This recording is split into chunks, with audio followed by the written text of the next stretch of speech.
Hello my dear friends, आज के video में मैं आने वाली एग्ज़ाम के लिए काफ़ी इम्पोर्टेंस पावर सिस्टम्स के मोस्ट इम्पोर्टेंस एमसीक्यू बताने वाला हूँ। जो यहाँ पे जेटको की एग्ज़ाम हो रही है और पीजीवीसीएल की एग्ज़ाम भी हो चुकी है, उसमें पावर सिस्टम का काफ़ी इम्पोर्टेंस था और कई सारे क्वेश्चन है वो पावर सिस्टम के रिगार्डिंग्स ही आए हुए थे। तो यहाँ पे दोस्तों मैं आज आपको मिक्स पावर सिस्टम के इम्पोर्टेंस ऑब्जेक्टिव टाइप के क्वेश्चन आंसर बताने वाला हूँ। उससे पहले दोस्तों, अगर आपने हमारे चैनल को सब्सक्राइब नहीं किया है तो पहले सब्सक्राइब कर दीजिए, साथ में बेल आइकन भी दबा दीजिए ताकि आने वाले वीडियो की नोटिफिकेशन आपको जल्द से जल्द मिल सके। तो चलिए हमारे पहले एमसीक्यू से हम देखते हैं। तो यहाँ पे जो हमारा फर्स्ट एमसीक्यू है, how can we check upon the transient stability of power system. Power system में आप ट्रांजिएंट स्टेबिलिटी किस तरह से चेक कर सकते हैं। तो यहाँ पे हमारा सही आंसर मिलेगा, वो हमें सी मिलेगा, checking variation in load angle and real power. तो वो किस तरह से, वो भी सभी एक एमसीक्यू का मैं एक्सप्लेनेशन भी आपको बताऊंगा, क्योंकि उस तरह से आप जो लोड एंगल को वेरिएशन चेक करेंगे और रियल पावर कितना फ्लो होता है, उसकी जो हेल्प से ही आप डिसाइड कर सकेंगे कि ट्रांजिएंट स्टेबिलिटी कैसी है। तो यहाँ पे हमारा सही आंसर मिलेगा हमें सी। उसके बाद जो क्वेश्चन देखें, single line diagram of which of the following power system is possible. इनमें यहाँ पे जो डिफरेंट टाइप्स के फॉल्ट दिए हुए हैं, line to ground, line to line, double line to ground fault है। जो पावर सिस्टम में सिंगल लाइन डायग्राम है वो इनमें से कौन सी पावर सिस्टम में पॉसिबल है। तो यहाँ पे हमारा सही आंसर होगा, वो हमें बी मिलेगा, बैलेंस्ड पावर सिस्टम। लेकिन वो किस तरह से, तो यहाँ पे आप देख सकते हैं कि ओनली बैलेंस पावर सिस्टम है can be represent by a single line diagram. Only balance power system ही सिंगल डायग्राम को रिप्रेजेंट कर सकता है। Single line diagram is drawn on per phase basic, only on per phase basic के लिए ही draw किया जाता है। जो कि पावर सिस्टम में double line to ground fault है, लाइन टू ग्राउंड फॉल्ट है एंड लाइन टू लाइन भी फॉल्ट होते हैं, वो सब अनबैलेंस के लिए होते हैं और वो रिप्रेजेंट नहीं कर सकते पर फेज बेसिक के लिए। इसीलिए यहाँ पे हमारा सही आंसर होगा, वो हमें बी मिलता है। उसके बाद जो क्वेश्चन देखें, a power system will have greater flexibility of operation if they have. जो पावर सिस्टम की जो फ्लेक्सिबिलिटी है वो उसके ऑपरेशन किस तरह से हम बढ़ा सकते हैं। तो यहाँ पे हमारा सही आंसर होगा, वो हमें बी मिलेगा, various types of power plant operating in combination. जो डिफरेंट टाइप्स के पावर प्लांट होते हैं, उस पावर प्लांट की जो ऑपरेटिंग कंडीशन है उसमें कॉम्बिनेशन करके हम इम्प्रूव कर सकते हैं।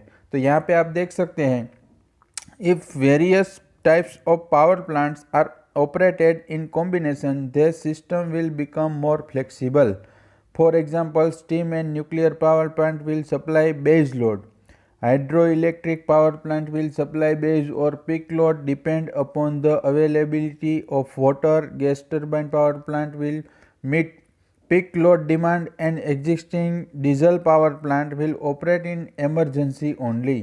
वो किस तरह के पावर प्लांट है देखिए, उसमें सही हम कॉम्बिनेशन करके ही हमारी फ्लेक्सिबिलिटी बढ़ा सकते हैं। उसके बाद जो क्वेश्चन देखें, the power of A wave in A transmission line when the current and the resistance R 5 ampere and 120 ohm respectively is. तो दोस्तों आपको यहाँ पे पावर फाइंड करने के लिए बोला है, जिसमें आपको करंट भी दे दिया है और रेजिस्टेंस भी दे दिया है। तो आपको इसका जस्ट मल्टीप्लिकेशन नहीं करना है। तो यहाँ पे हमारा सही आंसर होगा, वो 3000 हमें मिलेगा ए। लेकिन वो किस तरह से देखिए, तो यहाँ पे जो हमारा पावर है P is equal to I square R हम फाइंड करेंगे। तो यहाँ पे हमारा I है 5 एम्पियर और R है 120 एम्पियर। तो हमारा जो पावर मिलेगा वो हमें 3000 यूनिट्स ही मिलेगा। तो हमारा सही आंसर होगा ए। उसके बाद जो क्वेश्चन देखें, to maintain the transient stability of a power system. Power system में ट्रांजिएंट स्टेबिलिटी हम किस तरह से मेंटेन कर सकते हैं। तो यहाँ पे जो हमारा आपको सामने इक्वेशन दिए हुए हैं, इसमें से सही इक्वेशन है हमारा सी। तो हमारा सही आंसर होगा सी। लेकिन वो किस तरह से, the rate of change of load angle must be positive and show the change in real variation in order to supply the demand. तो यहाँ पे जो रियल पावर होता है, हमारा रियल पावर के बारे में बात की है, और रियल पावर और जो पॉजिटिव ही होना चाहिए, नेगेटिव नहीं हो गए। उसके बाद जो क्वेश्चन देखें, the measure to improve the transient stability of the power system during the unbalance और unsymmetrical fault can be taken as. हम जो ट्रांजिएंट स्टेबिलिटी इंप्रूव करने चाहते हैं और मेजर करना भी चाहते हैं, तो अनबैलेंस और अनसिमेट्रिकल फॉल्ट होते हैं उसमें किस तरह से होती है। तो यहाँ पे हमारा सही आंसर होगा वो हमें ए मिलता है, single pole switching of circuit breaker CB. तो यहाँ पे क्या है, single pole switching of circuit breaker allow the immediate isolation of the fault from the system and thus safeguarding the healthy part को रिमूव करने के लिए हम ट्रांजिएंट स्टेबिलिटी इंप्रूव कर सकेंगे। उसके बाद जो क्वेश्चन देखे, what does the steady state stability of a power system signify. जो स्टडी स्टेट स्टेबिलिटी है पावर सिस्टम में, वो किस तरह से हम सिग्निफाइड कर सकते हैं। तो यहाँ पे हमारा सही आंसर मिलेगा वो हमें सी मिलेगा, maintaining A synchronism between machine and tie lines. Machine और टाई लाइन से हम सिंक्रोनाइज करके हम फाइंड कर सकेंगे। जो एक्सटर्नल हमारी टाई लाइन्स होती है और आउटडोर सिस्टम होती है या इंडोर सिस्टम होती है उसमें।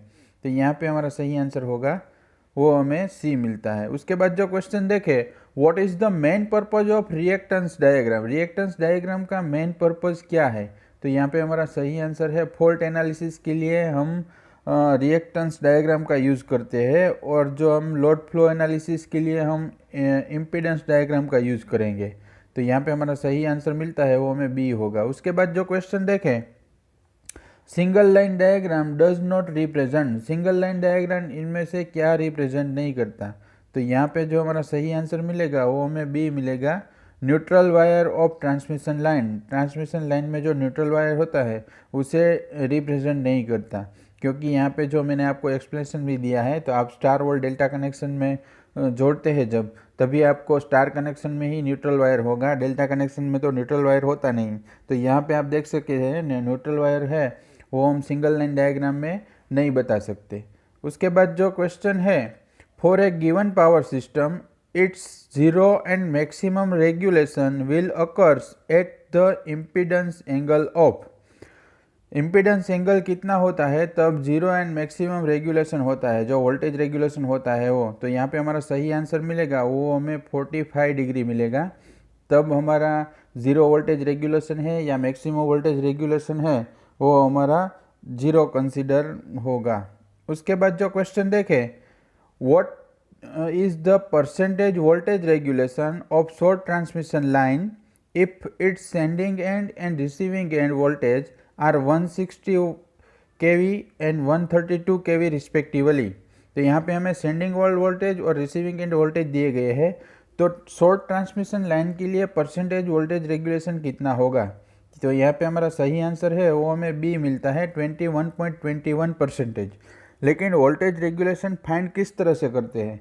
तो देखिए यहाँ पे हमें परसेंटेज वोल्टेज रेगुलेशन है उसका इक्वेशन है sending end voltage minus receiving end voltage divided by receiving end voltage. तो यहाँ पे हमें दोनों वैल्यू दी गई है, यहाँ पे हमें वैल्यू पुट करके ही डायरेक्टली फाइंड कर सकते हैं। ऐसे क्वेश्चन भी आ सकते हैं एग्जाम में, क्योंकि सिंपल कैलकुलेशन है इस तरह से। उसके बाद जो क्वेश्चन देखे, voltage regulation of A transmission line should be.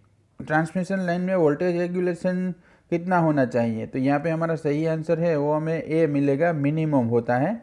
जो वोल्टेज रेगुलेशन होता है ट्रांसमिशन लाइन में वो सबसे कम होता है, क्योंकि जो फ्लक्चुएशन होता है उसके लिए अनडिजायरेबल भी होते हैं, इसीलिए हमारा वोल्टेज रेगुलेशन है वो मिनिमम होना चाहिए।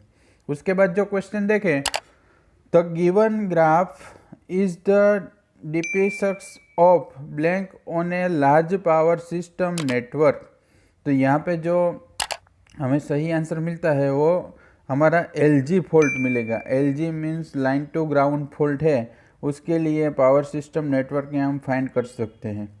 उसके बाद जो क्वेश्चन देखें, a 50 bus power system Y bus has 80% sparsity, the total number of transmission line will be. हमारी 50 बस पावर सिस्टम है उसमें Y बस हमारे 80% है, तो हमारी total number of transmission lines है वो कितनी होगी। यहाँ पे हमारा सही आंसर है वो हमें ए मिलता है, लेकिन वो किस तरह से। तो number of non zero element कितने हैं पहले, तो यहाँ पे हमारे जो बस है 50 multiply by 50 multiply by 20 divided by 100, इस तरह से हम फाइंड कर सकेंगे तो हमें 500 नॉन ज़ीरो बस मिलेगी। उसके बाद नंबर ऑफ टोटल बस, तो हमारी टोटल ट्रांसमिशन लाइन है वो 500 माइनस 50 डिवाइडेड बाई 2, तो यहाँ पे हमारा सही आंसर मिलेगा वो हमें 225 ट्रांसमिशन लाइन्स मिलेगी। तो यहाँ पे हमारा सही आंसर होगा ए। उसके बाद जो क्वेश्चन देखें, impedance diagram is used for analysis of. दोस्तों इस क्वेश्चन का आंसर तो हमारे आगे वाले एमसीक्यू में ही आ गया था, क्योंकि अगर आपको पता हो तो फाइंड कर सकेंगे कि इस पर इम्पीडेंस डायग्राम है वो किसके एनालिसिस के लिए यूज़ किया जाता है। तो यहाँ पे हमारा सही आंसर है वो हमें ए मिलेगा, लोड फ्लो के लिए मिलता है, क्योंकि इम्पीडेंस डायग्राम लोड फ्लो के लिए है और फॉल्ट एनालिसिस के लिए हमारा रिएक्टेंस डायग्राम है। तो यहाँ पे रिएक्टेंस डायग्राम का आगे क्वेश्चन आ गया था, इसमें आपको पता चल जाएगा। तो यहाँ पे हमारा सही आंसर होगा वो हमें ए मिलेगा। तो दोस्तों मैंने यहाँ पे आपको 15 मोस्ट इम्पोर्टेंट पावर सिस्टम्स के मिक्स एमसीक्यू बताए हैं। अगर आपको हमारा वीडियो पसंद आए तो उसे लाइक करें, शेयर करें और सब्सक्राइब करें। Thank you for watching my video.